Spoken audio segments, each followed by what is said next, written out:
لیکن اب ایک بڑے بریک تھرو کا امکان بظاہر جو ہے وہ لگ رہا ہے، اگرچہ سنی اتحاد کونسل کے جو وکیل ہیں فیصل صدیقی، ان کی جانب سے آبجیکشنز ریز کیے گئے۔ آبجیکشن نمبر 1 کہ بینچ کی تشکیل ٹھیک نہیں ہوئی، اس میں بھی اگر آپ دیکھیں ایک پورشن یہ ہے کہ بینچ 13 رکنی ہونا چاہیے، 11 رکنی بیٹھا ہوا ہے، 2 اور ججز کو بھی بٹھائیں، اس کو ماننے کے لیے تیار نہیں ہے یہ 11 رکنی بینچ، وہ کہتے ہیں وہ فیصلہ دے چکے۔ اس کا دوسرا جو اسپیکٹ ہے کہ وہ جج بھی موجود ہے یہاں پہ جنہوں نے فیصلہ دیا تھا، اور ان ججز کو آپ بٹھا نہیں رہے۔ اب جب بٹھائیں گے نہیں تو نئے جج تو دوبارہ سے اس کیس کو سنیں گے، تو یہ اعتراض بھی بظاہر ہمیں منظور ہوتا نظر نہیں آتا۔ تیسرا اعتراض تو بڑا ویلڈ ہے، کوئی اس پہ بات بھی نہیں ہے، لائیو سٹریمنگ دے دیں، براہ راست دکھا دیں، جس طرح مخصوص نشستوں کا کیس جسٹس قاضی فائز عیسیٰ جب چیف جسٹس تھے، انہوں نے لائیو براڈ کاسٹ ہو رہا تھا، ساری دنیا دیکھ رہی تھی کون سا جج کیا آبزرویشن، کیا ریمارکس دے رہا ہے، کس طرف بڑھ رہا ہے، کیا کہہ رہا ہے۔ یہ بات بھی مجھے منظور ہوتی نظر نہیں آتی۔ پھر ایک بات، حامد خان جو سینئر وکیل ہیں، سینیٹر ہیں پی ٹی آئی کے، انہوں نے یہ کہا کہ 26ویں آئینی ترمیم کے کیس سنے جانے اور اس کیس کے فیصلے کے بعد ان مخصوص نشستوں کے کیس کو سنا جائے، لیکن بظاہر جو بینچ ہے اس پہ ایگری ہمیں نظر نہیں آتا۔ بریک تھرو کی سچویشن یہ لگ رہی ہے کہ آئندہ چند روز میں ایک تو اس کا میرٹ پر فیصلہ آنے کا امکان ہے، اور میری نظر میں جو آبزرویشن ہے، فیصلہ تو بینچ نے کرنا ہے کیا فیصلہ آئے گا، لیکن بظاہر شاید پی ٹی آئی کو، سنی اتحاد کونسل کو زیادہ امیدیں نہیں لگانی چاہیے۔ جو آبجیکشنز ہیں، 4 قسم کی آبجیکشنز ہیں، ان آبجیکشنز پر بھی مخدوم علی خان کے دلائل جاری ہیں، ان کے دلائل مکمل ہوں گے، جو اس پہ اٹارنی جنرل بھی بولیں گے، تو اگر تو دلائل مکمل ہو جاتے ہیں تو پھر فیصلہ آنے کے امکان ہے آبجیکشنز کی حد تک، میرٹ پر نہیں، کہ آپ نے بینچ جو ہے وہ 13 رکنی کرنا ہے یا 11 رکنی ہی بیٹھے گا، یا 11 رکنی ٹھیک ہے، آپ نے جو ہے وہ اس میں براہ راست دکھانا ہے یا نہیں دکھانا، آپ نے 26ویں آئینی ترمیم کے کیس کے فیصلے کے بعد اس کو دیکھنا ہے یا ابھی دیکھنا ہے۔ 3 میجر آبجیکشنز ہیں اور تینوں منظور ہوتے ہوئے نظر نہیں آتے۔ اس کی ایک وجہ ہے کہ 11 رکنی بینچ جو ہے، ان میں سے جو سوالات ریز کر رہے ہیں وہ جسٹس امین الدین خان، وہ تو ہمیشہ سے وہ کہتے ہیں، جب فیصل صدیقی صاحب وہ کہہ رہے تھے کیا آپ کس طرف لگے ہوئے ہیں، ہم نے 2 ججز کو ان کی وش کے مطابق اس بینچ سے جو ہے وہ انہوں نے کہا تھا، تو اس کے بعد ہم نے ری کانسٹیٹیوٹ کیا تھا۔ تو یہ سین اور یہ سچویشن جو ہے ان کے سامنے ہے اور ان کے سامنے تھی۔ جسٹس امین الدین خان اور جسٹس محمد علی مظہر، وہ بھی بڑا کاؤنٹر ان کی آبزرویشنز آ رہی تھی، مطلب جو فیصل صدیقی بات کر رہے تھے ان کے اگینسٹ۔ اس کے علاوہ جو جمال خان مندوخیل ہے، وہ بھی کہتے ہیں کہ جب کسی کو پسند ہو یا کسی کو پسند نہ ہو، اس میں جو معاملہ ہے، جو سچویشن ہے، وہ یہ ہے کہ 26ویں آئینی ترمیم کے بعد اب جو طریقہ کار 191 آئین کا آرٹیکل ہے اس میں جو وضع کیا گیا ہے وہی ہمیں اڈاپٹ کرنا پڑے گا، اور اس میں جو آئینی بینچ ہے وہی سنے گا نظر ثانی کی درخواستیں۔ تو بظاہر اس وجہ سے مجھے بریک تھرو اس لحاظ سے لگتا ہے کہ ان آبجیکشنز کی حد تک یہ چیزیں جو ہے وہ منظور ہوتی بظاہر نظر نہیں آتی۔ اس میں دلائل مکمل ہونے کے بعد یہ فیصلہ ہوگا، پھر میرٹ پر یہ چیزیں نظر ثانی سنی جائے گی، کیونکہ 8 ججز کا فیصلہ ہے، بڑی ایک عجیب سی صورتحال، عجیب سی سچویشن ہے کہ یہ کوئی سول نوعیت کا کیس نہیں ہے کہ کسی ایک بندے کی انوالومنٹ ہو، یہ کوئی فوجداری کرمنل نوعیت کا کیس بھی نہیں ہے کہ 1-2 بندوں کی انوالومنٹ ہو، یہ کسی ایک اسپیسیفک گروپ کا کیس نہیں ہے، یہ کیس ووٹ کا ہے۔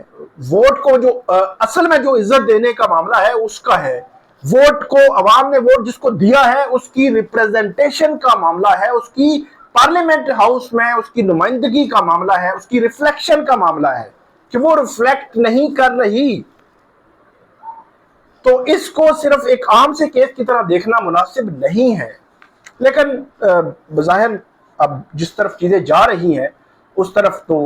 وہی ہے جو ہم نے آپ کو بتایا ہے کہ بس اب دیکھتے ہیں کہ کیس کا فیصلہ جو ہے وہ کیا آتا ہے، زیادہ ہم نہیں بولتے، آگے بڑھتے ہیں۔ ہمارا جو دوسرا معاملہ ہے 190 ملین پاؤنڈ کیس۔ اس کیس میں ہمیشہ میں بات کرتا ہوں 17 جنوری کو 14 اور 7 سال عمران خان بشا بی بی کو سزائیں ہوئی تھیں، اس کے بعد اپیلیں فائل ہو گئیں، اس کے بعد 4 ماہ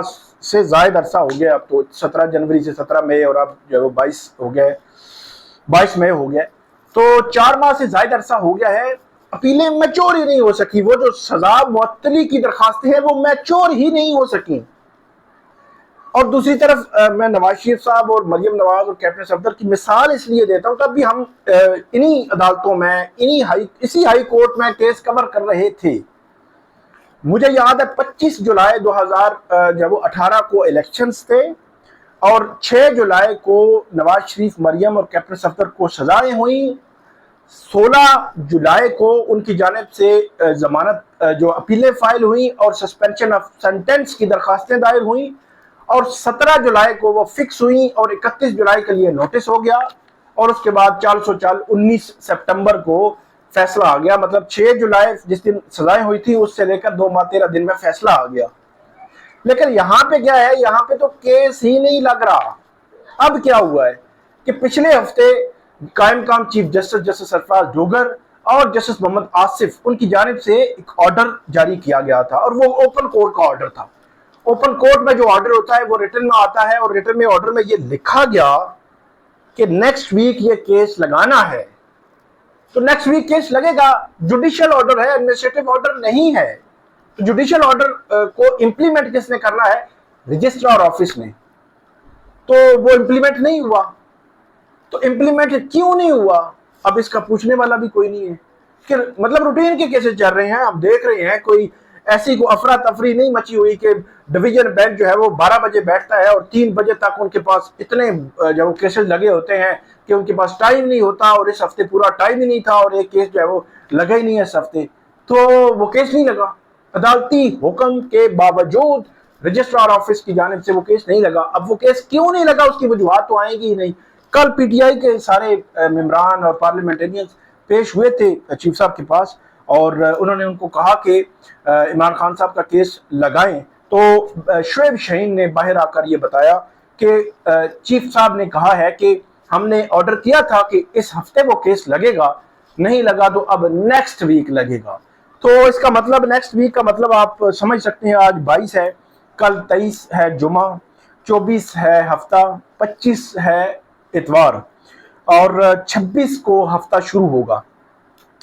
تو 26 مئی سے لے کر آپ اندازہ لگا سکتے ہیں 4 دن یہ ہوں گے، تھرسڈے تک 4 ورکنگ ڈیز یہ ہوں گے، اور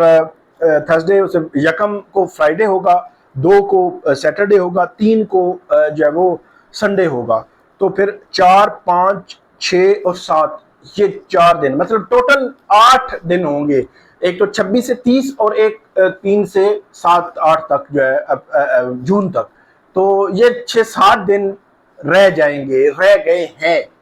عید سے پہلے۔ تو یہ دیکھنا ہے کہ جس طرح کی عمران خان کی ایک فلو میں جس طرح کیسز چل رہے ہیں کہ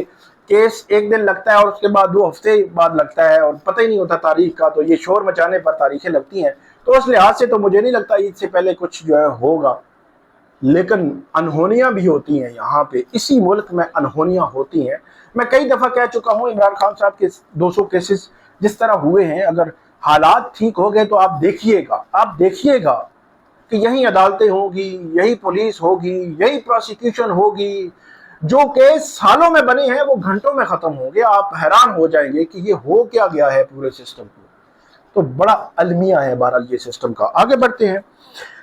یہ معاملہ ہے ایمل ولی خان اور چیئرمین پی ٹی اے کا، کچھ چرس کا کل معاملہ چلا اور وہ ساری صورتحال آپ کو پتہ ہے۔ ایمل ولی خان صاحب نے کل کہا کہ وہ تحریک استحقاق پیش کریں گے، اور جو ریٹائرڈ ہیں مطلب ان کو یہ بات ہوئی کہ ان کو عہدے سے ہٹنا چاہیے۔ تو میں نے بتانا یہ تھا، یہ بات کرنے سے پہلے بطور سینیٹر ان کو جو سردار ایاز صادق ہیں، جو قومی اسمبلی کے اسپیکر ہیں اور چیئرمین ہیں سینٹ کے یوسف رضا گیلانی، ان سے تھوڑا سا مشورہ کر لیتے، کیونکہ ابھی ریسنٹلی ہم نے دیکھا ہے کہ معاملہ یہ ہوا کہ پی ٹی آئی کے پارلیمنٹیرینز کو رات گئے پارلیمنٹ ہاؤس کے اندر سے اٹھایا گیا، وہ کالیں کرتے رہے ایاز صادق صاحب کو، اتنا بڑا کوہرام مچا، انہوں نے آ کے پارلیمنٹ کے فلور پہ کہا کہ ہمارے ساتھ پارلیمنٹ کے اندر کیا ہوا ہے۔ ایاز صادق صاحب نے کہا اگر ثابت ہو گیا میں استعفیٰ دوں گا، انکوائری کراؤں گا۔ پچھلے دنوں ہم نے سنا کہ انہوں نے کہا اس میں تو کچھ نکلا ہی نہیں، اس میں تو کچھ نکلا ہی نہیں ہے۔ اٹ مین کہ جو پارلیمنٹیرین تھے وہ فلور پہ جھوٹ بول رہے تھے، مطلب ثابت تو یہی ہوا نا۔ تو پارلیمنٹیرین گرفتار ہوئے تھے، ایم ایل ولی خان صاحب، کچھ نہیں ہوا۔ چیئرمین سینٹ یوسف رضا گیلانی صاحب نے سینیٹر اعجاز چودھری جو سینٹ کے ممبر ہیں جن کا رائٹ ہے پروڈکشن آرڈر پہ اس میں سینٹ کے اجلاس میں آنا، 2 سال ہو گئے جیل میں، ان کے پروڈکشن آرڈر پر عمل نہیں ہوا اور چیئرمین سینٹ نہیں کروا سکے، ابھی تک نہیں کروا سکے۔ تو اس لیے اس قسم کی باتیں کرنے سے پہلے مشورہ کر لیں اسپیکر سے اور چیئرمین سینٹ سے۔ بہرحال آج کی یہی اپڈیٹ تھی، امید ہے آپ کو پسند آئے گی، اس پہ فیڈ بیک دیجیے گا، کامنٹ کیجیے گا۔ بہت شکریہ۔